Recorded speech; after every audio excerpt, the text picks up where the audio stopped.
అది కాయ వస్తుంది. కాయ తర్వాత పండు, పండు తర్వాత మనం ఇంకా ఆ చెట్లో ఉంటే కొన్ని జంతువులు పక్షులు వచ్చి అవి తినేస్తాయి. లేక మనం సంరక్షిస్తే మనం కోసుకొని మన ఇంటికి, లేకపోతే మనము వేరే వ్యాపారస్తులైతే వ్యాపారాలు తీసుకుంటాం. అది ఒకటి. ఏ చెట్టు అయినా అంతే. అయితే దీన్ని ఇందాక నేను చెప్పినట్టు వృక్షరాజం అంటారు. అంటే చెట్ల కందటికి ఇది రాజు లాంటిది, దేశానికి రాజు ఎలాంటి వాడో ఈ వృక్షాల్లో దీన్ని వృక్షరాజం అన్నారు. ఇది దీని విత్తనం చూస్తే చాలా చిన్నదిగా ఉంటుంది, మన కంటికి కూడా కనపడదు.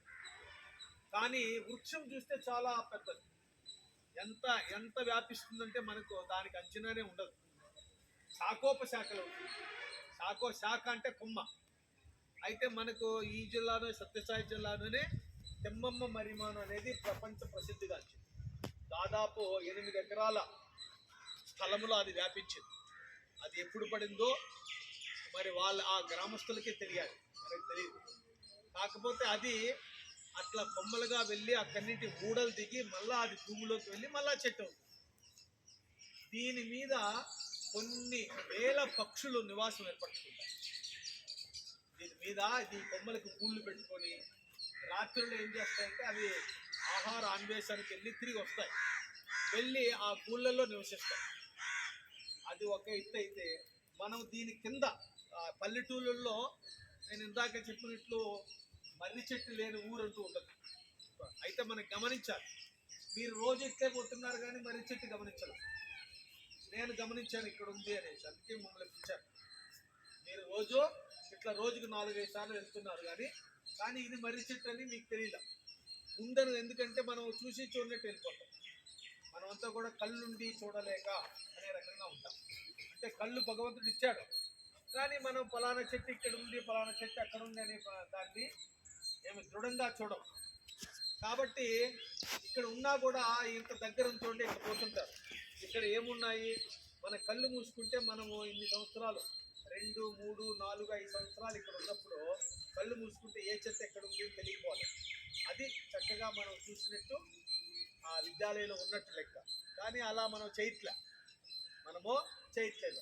సరే, దాని యొక్క జోలికి అసలు వెళ్తే ఇంకా దీనికి కిందికి వేరు అనేది ఏకవచనము, వేళ్ళు పోగొచ్చింది లేక వేర్లు. ఇవి భూమిలోకి పోతాయి. భూమిలోకి ఎంత దూరంగా పోతాయంటే అంత చెట్టు అంత దృఢంగా, అంత బలంగా తయారవుతుంది.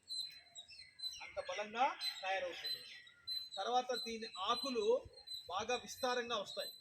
అయితే ఏదన్నా చీడ ఇవన్నీ పట్టకపోతే అది బాగా పెద్ద ఆకులయ్యి ఆ ఆకులంతా ఒక సమయంలో కత్తిరిస్తారు. అంటే తీసేస్తారు, ఆకులు నరికి ఆకులంతా వేరు చేసి దాన్ని విస్తరి తయారు చేస్తారు. దాన్నే విస్తరాకు అంటారు. ఆ విస్తరాకులు ఏం చేస్తారంటే మన పండుగలు, పబ్బాలు, బంధువులు వచ్చినప్పుడు ముఖ్యంగా వివాహాదుల్లో దాన్ని బాగా ఉపయోగిస్తారు. అది ఒక రకంగా ఏంటంటే ఈ భూమికి శ్రేష్టమైనది. ఒకసారి ఆ విస్తరాకులో ఉంచేసిన తర్వాత దాన్ని పక్కన పడేస్తే అది ఎండి కొన్ని రోజుల్లోనే ఎండి అది భూమిలో కలిసిపోతుంది, ఎరువుగా తయారవుతుంది. ఇప్పుడు ఏంటంటే మనకి దాని స్థానంలో ప్లాస్టిక్ వచ్చేసింది. ముఖ్యంగా నగరాల్లో, పట్టణాల్లో, అదేవిధంగా చిన్న చిన్న ఊళ్ళల్లో ఎక్కడ చూసినా ఇప్పుడు చిన్న పల్లెటూళ్ళలో కూడా ఎక్కడో కొంతమంది మాత్రం అరిటాకును ఉపయోగిస్తున్నారు, కానీ మర్రాకు వాడకం అనేది తగ్గింది. కానీ చెట్లు తగ్గలేదు. ఎక్కడ చూసినా చెట్లు ఉన్నాయి, కాకపోతే వాటిని ఉపయోగించేది ఎందుకంటే ఇప్పుడు ప్లాస్టిక్ అయితే మనము దీన్ని తీయాల. వాళ్ళు ఎప్పుడు అంటే సంవత్సరానికి ఒకసారి తీయాలి. ఆ ఆకులన్నీ తీసి దాన్ని ఒక పరిశ్రమలాగా, ఇంతకుముందు అయితే పరిశ్రమలు ఉండేవి. పరిశ్రమలు అంటే ఫ్యాక్టరీలు, కర్మాగారాలు ఉండేవి. దాంట్లో కొన్ని వేల మందికి, కొన్ని వందల మందికి ఉపాధి లభించేది. ఆకులను తీసి ఆ చిన్న పుల్లలు చేసి ఒక ఆకు తయారు చేసేది. అట్లా రోజుకి ఎన్ని ఆకులు తయారు చేస్తే అంత వాళ్ళకు నెలకో లేకపోతే అట్లా డబ్బులు వచ్చేవి. అట్లా మహిళలు కొంతమంది పాపం అట్లా ఉపాధి సంపాదించుకునేవారు, వాళ్ళకి డబ్బులు వచ్చేవి. కానీ ఇప్పుడు ప్లాస్టిక్ రావడం వల్ల వాటిని ఏమంటారంటే కుటీర పరిశ్రమలు అనేటివి మరుగున పడిపోయి, ఆకులు మాత్రం అట్లే ఉన్నాయి, చెట్లు ఉన్నాయి, కానీ ఎవరు దాన్ని తీసి వాడకం తగ్గిపోయింది. ఎందుకు అంటే మనిషి సోమరిపోతుంది. తొందరగా పనులు అవ్వాలని దాంట్లో బజార్కి వెళ్ళినామంటే మనము అడిగింది ఇచ్చేస్తారు. ఇన్ని ప్లేట్లు కావాలి అంటే ఇచ్చేస్తారు. ఇంత కవర్లు కావాలంటే ప్లాస్టిక్ ఇచ్చేస్తారు. అదేంటంటే తక్కువ సమయంలో మనకు పని జరిగిపోతుంది. ఇదేంటంటే 1 సంవత్సరం పని. అట్లా ఎండాకాలంలో దీన్ని ఆకులుగా పుట్టి ఎవరైనా అడిగితే బజార్లకి షాపులకి పంపించేవారు. అయితే ఇది శ్రేష్టమైనది, ఉత్తమమైనది. కానీ ప్లాస్టిక్ అనేది ఏంటంటే మంచిది కాదు. ప్లాస్టిక్ అనేది మంచిది కాదనమాట. అది మన జీవితాల్ని నాశనం చేస్తుంది. ముఖ్యంగా భూమిలో అది కొన్ని వందల సంవత్సరాలు, లక్షల సంవత్సరాలు అది కరగాలంటే. అదేవిధంగా అది మనం తిని పారేసిన తర్వాత పాపము అమాయకమైనటువంటి పశువులు, గేదెలు ఇట్లాంటివి తిని కొన్ని ప్రాణాలు కూడా పోతుంది. కాబట్టి చదువుకున్న వాళ్ళుగా మనం దీన్ని ప్రోత్సహించాలి. ఇది తర్వాత దీన్ని వటవృక్షము అంటారు. వటవృక్షము, అదేవిధంగా మర్రిమాను లేక మర్రి చెట్టు, ఇన్ని పేర్లు ఉన్నది.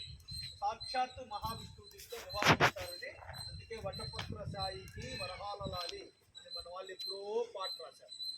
ఇది వటవృక్షం. ఇంకా దీని రామాయణంలో తీసుకుంటే దీని వాళ్ళు అరణ్యవాసం వెళ్ళారు. రాముడు, సీత, లక్ష్మణుడు అరణ్యవాసం వెళ్తే దండకారణ్యము ఇట్లా అనేక అరణ్యాల్లో 14 సంవత్సరాలు వాళ్ళు నివసించాల్సి. అప్పుడు వాళ్ళ యొక్క ఆసరా, వాళ్ళు నివసించింది ఉండిందంతా కూడా చెట్లతోనే వాళ్ళకి అంటే ప్రకృతితో వాళ్ళు మమేకంగా ఉన్నారు. అంటే ప్రకృతిలోనే గడిపారు. ప్రకృతిలో ఏం దొరుకుతాయో అవే తింటూ ప్రకృతిని పరిశీలించి అక్కడే వాళ్ళు జీవించారు. అప్పుడు ఒకసారి వాళ్ళు లక్ష్మణుడు, రాముడు ఆ మర్రిపాల్ని తన పురులకి పెట్టుకున్నట్టు మనకు రామాయణంలో ఉన్నది. మరి ఇంతటి ప్రశస్తి కలిగినటువంటి మర్రి చెట్టు గురించి మీకు తెలియకపోవడం అనేది బాధాకరం. ఇంకా ఊళ్ళల్లోకి వెళ్తే పెద్ద చెట్లు ఉంటాయి కాబట్టి దీని చుట్టూ అరుగు కడతారు. ఇంత పెద్ద అరుగు కట్టి ఇప్పుడు అక్కడ ఎట్లా కట్టారో అక్కడ కట్టేస్తారు. కట్టేసి మనకేంటంటే ఎక్కువ కాలం అంటే వేసవి కాలంలో రైతులు కానీ, కుర్రవాళ్ళు కానీ, ఇంకా అందరూ కానీ దాని మీద కూర్చొని కబుర్లు చెప్పుకుంటూ వాళ్ళ పనులు చెప్పుకుంటారు. అయితే పైన మాత్రం ఏంటంటే కొమ్మలకి ఇవి ఉంటాయి, పక్షులు గూళ్ళు పెట్టుకుంటాయి. అవి నివసిస్తాయి, వీళ్ళు నివసిస్తాయి. దీని నీడ చల్లగా ఉంటుంది. మన ఇంట్లో ఏంటంటే ఇప్పుడైతే ఫ్యాన్లు, ఏసీలు వచ్చేసాయి. అది కృత్రిమంగా తయారు చేసింది, ఆరోగ్యానికి మంచిది కాదు. ఇది సహజ సిద్ధంగా మనకి ఆక్సిజన్ని వదులుతుంది. మనము విడిచినటువంటి కార్బన్ డైఆక్సైడ్ తీసుకొని మనకి ఆక్సిజన్ ఇస్తుంది. మరి కార్బన్ డైఆక్సైడ్ తెలుగులో ఏమంటారు?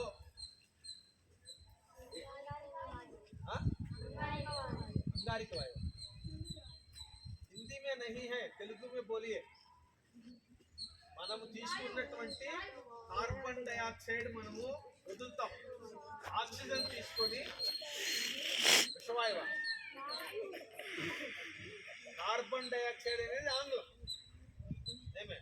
దాన్ని తెలుగులో ఏమంటారు నేను అడుగుతున్నా. పోనీ ఆక్సిజన్ ఏమంటారు? ఆ దేవుడు చెప్పిందే తప్పట్టు కొట్టండిరా. ఎంత మంచి పదము. ఆక్సిజన్ అంటే ప్రాణవాయువు, అంటే మనకి ప్రాణముతో సమానం. అది లేకపోతే ప్రాణము మనకు పోతుంది నిజంగా. అందుకే చూడండి తెలుగులో ఎంత దగ్గరగా ఉంటాయి పదాలు. ప్రాణవాయువు అది ఆక్సిజన్. మనము ఆక్సిజన్ తీసుకొని కార్బన్ డైఆక్సైడ్ని వదులుతాం. కార్బన్ డైఆక్సైడ్ ఏమంటారు? బొగ్గు పులుసు వాయువు అంటారు. ఏమంటారు? బొగ్గు ఎలా ఉంటుంది? నల్లగా ఉంటుంది. మనం కూడా వదిలే వాయువు కూడా మనకు కనపడదు, కానీ అలానే ఉంటుంది. బొగ్గు పులుసు అంటే బొగ్గులాగా పులిసిపోయి ఎందుకు పనికిరాదు. కానీ చెట్లు ఏం చేస్తాయి? మనం అందరము పనికి రాకుండా వదిలినటువంటి ఆ బొగ్గు పులుసు వాయువు తీసుకొని మనకేమిస్తాయి? ప్రాణవాయువుని ఇస్తాయి. మనకు ప్రాణవాయువుని ఇస్తాయి. చూడు, అప్పుడు చెట్లు మనకు అపకారం చేస్తున్నాయా, మేలు చేస్తున్నాయా, లేక కీడు చేస్తున్నాయా? చెట్లు ఎప్పుడు మేలే చేస్తాయి. కానీ మనమే ఆ చెట్లకి ఏం చేస్తున్నామంటే మేలు చేయట్లేదు. మనం ఏంటంటే వాటిని నరికేసేది. ఇప్పుడే చూడు, మా చూడు ఏం చేశాడు ఈ దరిద్రుడు. ఏం చేశాడు చూడండి, ఆ చెట్టు ఆకులకు పీకేశాడు. ఇట్లా కోతులన్నా నయం మీకంటే. మనం వేసేది లేదు, మళ్ళీ నాశనం చేసేదంతా ముందుంటాం.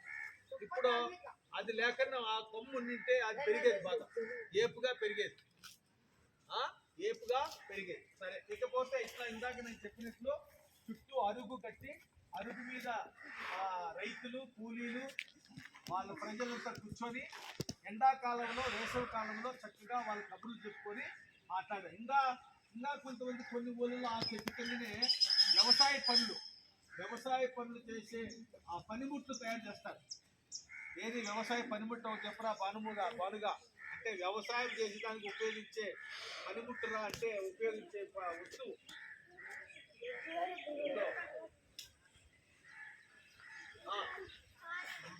పార అంటే ఇట్లంతా చెప్తా ఉందో అది పార. గడ్డపార అంటే అది గడ్డపార. గుణపము గడ్డపార రెండు ఉంటాయి. నాగలి అంటే దున్నుతాం కూడా, దాన్ని నాగలి. రెండో ఉంటాయి. అరక అంటే పొడవుగా ఉంటుంది, నాగలి అంటే ఉంటుంది. నాగలికి ఇంకొక పేరు,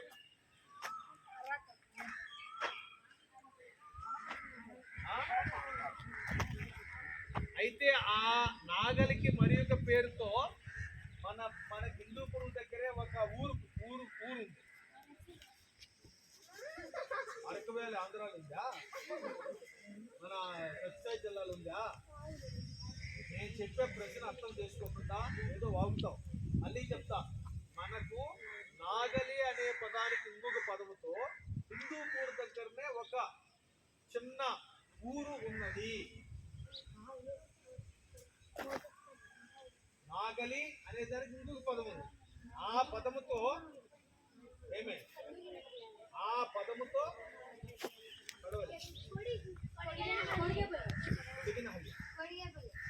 అంటే ఇప్పుడు నాగల్ని కొడిగిన హల్లి అంటారా, పడవలు అంటారు.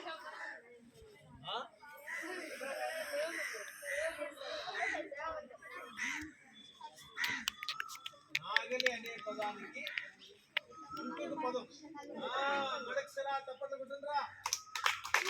నాగలిని మడక అంటారు. నాగలి మడక, ఆ మడక పేరుతో మడక్సరా వచ్చిందా లేదా? అది అన్ని మన దగ్గరే ఉన్నాయి, మీరు గమనిస్తే కదా. అది అయితే ఇట్లా ఇప్పుడు మనం చదివే పాఠం ఏంటంటే, మర్రి చెట్టు ఎంత బాధపడుతుందో దానికి మనకి ఎట్లా భావాలు ఉంటాయో, భావాలను ఏమంటారు ఇంగ్లీష్లో లిఖతా, ఫీలింగ్స్, థాట్స్. వాటికి కూడా భావాలు ఉంటాయి, అవి కూడా మాట్లాడతాయి, వాటికి కూడా నొప్పి ఉంటుంది. అయితే మనకి భగవంతుడు మాట్లాడేదానికి మాటలు ఇచ్చాడు, మనం మాట్లాడుతూ నోరు ఇచ్చాడు, కానీ వాటికి పాపం లోపలే బాధపడతాయి. అది మర్రి చెట్టు ఒక మనిషి అయ్యి తన బాధలు చెప్పుకుంటే ఎలా ఉంటుంది అని మన పాఠం ద్వారా తెలుసుకుంటాం. మర్రి చెట్టు తను మాట్లాడితే ఉంటుంది, ఒక మనిషి అయ్యి తనకుండే బాధలు వేరే వాళ్ళతో చెప్తే ఎలా ఉంటుందో అట్లా మనం ఇప్పుడు మర్రి చెట్టు అనే పాఠము, మర్రి చెట్టు చెప్తే దాంట్లో ఏమేమి విశేషాలు ఉన్నాయి, అవి మనము మన పాఠం ద్వారా తెలుసుకున్నాం. సరేనా? సరే, ఇంకా ఆపేరా. డింపికేసుగా